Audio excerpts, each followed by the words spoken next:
So നമ്മളുടെ units എന്നുള്ള ടോപ്പിക്കിൻ്റെ മൂന്നാമത്തെ ക്ലാസ്സാണ്. 2 വീഡിയോസ് ഞാൻ മുൻപിട്ട് ഇത് മൂന്നാമത്തേതാണ്. ഇതിൽ നമ്മൾ എങ്ങനെയൊക്കെയാണ് കൺവേർഷൻസ് എന്നുള്ളതാണ് ഇനി വരുന്നത്. നമുക്ക് ഓരോന്നായിട്ട് പരിശോധിക്കുകയാണെങ്കിൽ ആദ്യം വരുന്ന ലെങ്ത്തിൻ്റെ യൂണിറ്റുകളാണ്.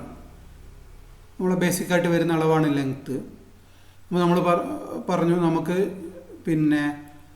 സി ജി എസിലാകുമ്പോൾ സെൻറ്റിമീറ്റർ, എം കെ എസിലാകുമ്പോൾ മീറ്റർ, എഫ് പി എസിലാകുമ്പോൾ ഫൂട്ട്, ഇങ്ങനെയാണുള്ള അളവുകൾ. അപ്പോൾ ബാക്കി അളവുകൾ വരുന്നതെന്ന് പറഞ്ഞാൽ മൈക്രോൺ എന്നുള്ള അളവുണ്ട്. മ്യൂ 10⁻⁻6 ആണ് നമ്മൾ മൈക്രോ എന്ന് പറയാം. അതിന് തന്നെ നമ്മൾ മൈക്രോൺ എന്ന് പറയാറുണ്ട്. അപ്പോൾ 10⁻⁻6 ഓഫ് എ മീറ്റർ ആണ് 1 മൈക്രോ എന്ന് പറയുന്നത്. അത് നമ്മൾ മില്ലിമീറ്ററിലേക്ക് മാറ്റുമ്പോൾ അത് 1/1000 ഓഫ് എ മില്ലിമീറ്റർ ആവും. അതായത് 1 micron is equal to 0.001 millimetre. അതായത് 1 മില്ലിമീറ്ററിൻ്റെ 1000-1 ഒരു മൈക്രോൺ എന്ന് നമ്മൾ പറയാം. ഇത് ഞാൻ പ്രത്യേകിച്ച് പറയാൻ കാരണം ഇത് നമുക്ക് ആവശ്യം വരുന്ന ഒരു യൂണിറ്റാണ്. പല അളവുകളും പറയുമ്പോൾ നമ്മൾ മൈക്രോൺസ് പറയാറുണ്ട്, അക്യുറസി എല്ലാം പറയുമ്പോൾ. അതേപോലെ എക്സാമിനേഷൻ പോയിന്റ് ഓഫ് വ്യൂവിൽ ഇടയ്ക്ക് എല്ലാം ചോദ്യം വരുന്നതുമാണത്. 1 μ ഈസ് ഈക്വൽ ടു -mm എന്നുള്ള രീതിയിലൊക്കെ ചോദിക്കാറുണ്ട്. അപ്പോൾ അതൊന്ന് പ്രത്യേകിച്ച് ഓർത്ത് വയ്ക്കുക. 1 മൈക്രോൺ എന്ന് പറഞ്ഞാൽ 1/1000 ഓഫ് എ മില്ലിമീറ്റർ ആണ്, അല്ലെങ്കിൽ 1000 മില്ലിമീറ്റർ ആണ് ഒരു മൈക്രോൺ എന്ന് പറയുന്നത്. പിന്നുള്ളത് നിങ്ങൾക്ക് അറിയുന്നതാണ്, ഒരു മില്ലിമീറ്റർ എന്ന് പറഞ്ഞാൽ 1000 മൈക്രോൺ ആണ്, അല്ലെങ്കിൽ 1/1000 ഓഫ് എ മീറ്റർ ആണ്. ദെൻ 1 സെൻറ്റിമീറ്റർ എന്ന് പറഞ്ഞാൽ 10 mm ആണ്. ഒരു ഡെസിമീറ്റർ എന്ന് പറഞ്ഞാൽ 10 സെൻറ്റിമീറ്റർ ആണ്. ഒരു മീറ്റർ എന്ന് പറഞ്ഞാൽ 10 ഡെസിമീറ്റർ ആണ്. അതേപോലെ 1 കിലോമീറ്റർ എന്ന് പറഞ്ഞാൽ 1000 മീറ്റർ ആണ്.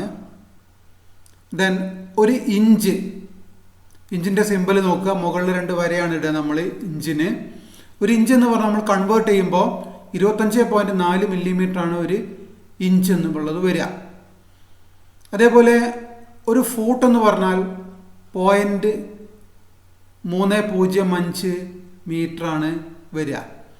അതേപോലെ ഇത് ഇഞ്ച്, ഫൂട്ട്, യാർഡ് ഇതെല്ലാം നമുക്ക് മെട്രിക്കിൽ വരുന്ന അളവുകളാണ്. ഒരു യാർഡ് എന്ന് പറഞ്ഞാൽ 0.914 മീറ്റർ വരും കൺവേർട്ട് ചെയ്യുമ്പോൾ. അതേപോലെ നോട്ടിക്കൽ മൈൽ എന്ന് പറഞ്ഞാൽ 1852 മീറ്റർ വരും. നോട്ടിക്കൽ മൈൽ എന്ന് പറഞ്ഞാൽ നമ്മൾ ഈ നേവൽ രീതിയിൽ സമുദ്രത്തിലെ അളവുകൾക്ക് ഉപയോഗിക്കുന്നതാണ് നോട്ടിക്കൽ മൈൽ എന്നുള്ള അളവ്. അത് 1852 മീറ്റർ ആണ്. പിന്നെ സാധാരണ ഒരു മൈൽ എന്ന് പറഞ്ഞാൽ 1855.4 മീറ്ററിനാണ് ജിയോഗ്രാഫിക്കൽ മൈൽ എന്ന് പറയുക.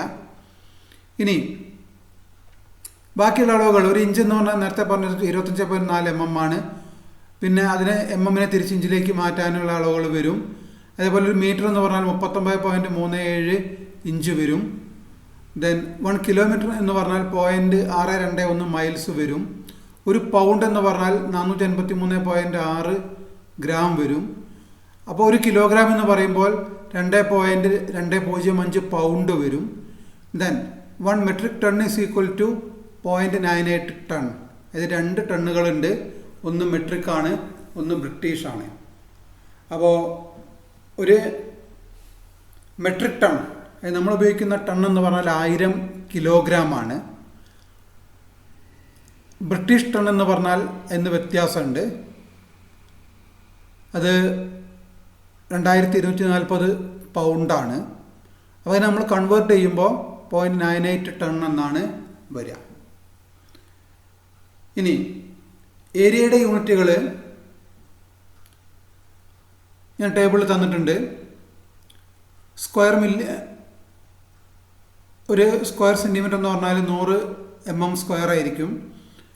ദെൻ ഒരു സ്ക്വയർ മീറ്റർ എന്ന് പറഞ്ഞാൽ 100 ഡെസിമീറ്റർ ആയിരിക്കും. ഒരു ആർ എന്ന് പറഞ്ഞാൽ 100 മീറ്റർ സ്ക്വയർ ആണ്. ഒരു ഹെക്ടർ എന്ന് പറഞ്ഞാൽ 100 ആറാണ്. ദെൻ 1 സ്ക്വയർ കിലോമീറ്റർ എന്ന് പറഞ്ഞാൽ 100 ഹെക്ടർ ആണ്. ഒരു സ്ക്വയർ ഇഞ്ച് എന്ന് പറഞ്ഞാൽ 6.45 സെൻറ്റിമീറ്റർ സ്ക്വയർ ആണ്. അപ്പോൾ ആ രീതിയിലുള്ള അളവുകൾ ഓർത്ത് വെക്കണം. പിന്നെ സ്ഥലത്തിൻ്റെ അളവുകളിൽ വേറെ ഒന്ന് വരുന്നതാണ് ഏക്കർ. ഒരു ഏക്കർ എന്ന് പറഞ്ഞാൽ 100 സെൻറ്റാണ്. ഒരു സെൻറ്റ് എന്ന് പറഞ്ഞാൽ 436 സ്ക്വയർ ഫീറ്റിനാണ് ഒരു സെൻറ്റ് എന്ന് പറയുക. ദെൻ ഹെക്ടറും ഏക്കറും നമ്മൾ കൺവേർട്ട് ചെയ്യുമ്പോൾ ഒരു ഹെക്ടർ എന്ന് പറഞ്ഞാൽ 2.47 ഏക്കേഴ്സ് ഉണ്ടാവും. അതും ഒന്ന് ഓർത്ത് വെക്കേണ്ടതാണ്. പിന്നെ വരുന്ന അളവുകൾ വോളിയത്തിൻ്റെ അളവുകൾ, അത് ഇതേപോലെ തന്നെ ക്യൂബിക് മില്ലിമീറ്റർ വരുന്നുണ്ട്. എല്ലാം ക്യൂബിലായിരിക്കും വരിക. ഏരിയ ആകുമ്പോൾ എല്ലാം സ്ക്വയറിൽ വന്ന മാതിരി വോളിയം ആകുമ്പോൾ എല്ലാം ക്യൂബിലായിരിക്കും വരിക. കാരണം ഏരിയ എന്ന് പറഞ്ഞാൽ ജനറലി നമ്മൾ നീളം ഇൻറ്റു വീതിയാണ്, രണ്ടളവുകളെ തമ്മിൽ ഗുണിക്കുകയാണ്. അപ്പോൾ യൂണിറ്റും സ്ക്വയറായി. വോളിയം ആകുമ്പോൾ length into breadth into height, 3 അളവുകളെ തമ്മിൽ നമ്മൾ ഗുണിക്കും. അപ്പോൾ അവിടെ ക്യൂബായിരിക്കും വരിക. യൂണിറ്റുകൾ മുഴുവൻ ക്യൂബിലായിരിക്കും ഉണ്ടാവുക.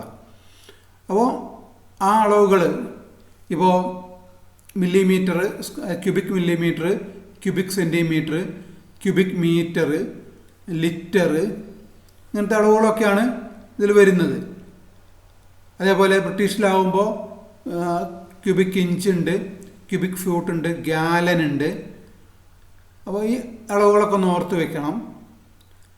അതിൽ ഒരു ലിറ്റർ എന്ന് പറഞ്ഞാൽ 1000 സെൻറ്റിമീറ്റർ ക്യൂബാണ് ഒരു ലിറ്റർ എന്ന് പറയുന്നത്. ദെൻ ഒരു ഗ്യാലൻ എന്ന് പറഞ്ഞാൽ നമ്മൾ കൺവേർട്ട് ചെയ്യുമ്പോൾ ഏതാണ്ട് 4.5 ലിറ്റർ ഉണ്ടാവും. 4.54 ലിറ്ററാണ് ഒരു ഗ്യാലൻ എന്ന് പറയുന്നത്.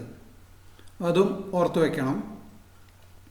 അതേപോലെ വെയ്റ്റിൻ്റെ അളവുകൾ നമുക്ക്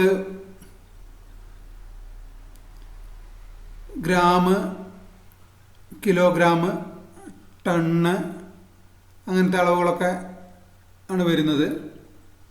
പിന്നെ ആംഗിളിൻ്റെ അളവുകൾ, ആംഗിൾ നമ്മൾ അളക്കുമ്പോൾ ഉണ്ടാകുന്ന ആംഗിളുകൾ, അത് നമ്മൾ പല രീതിയിൽ പറയുന്നുണ്ട്.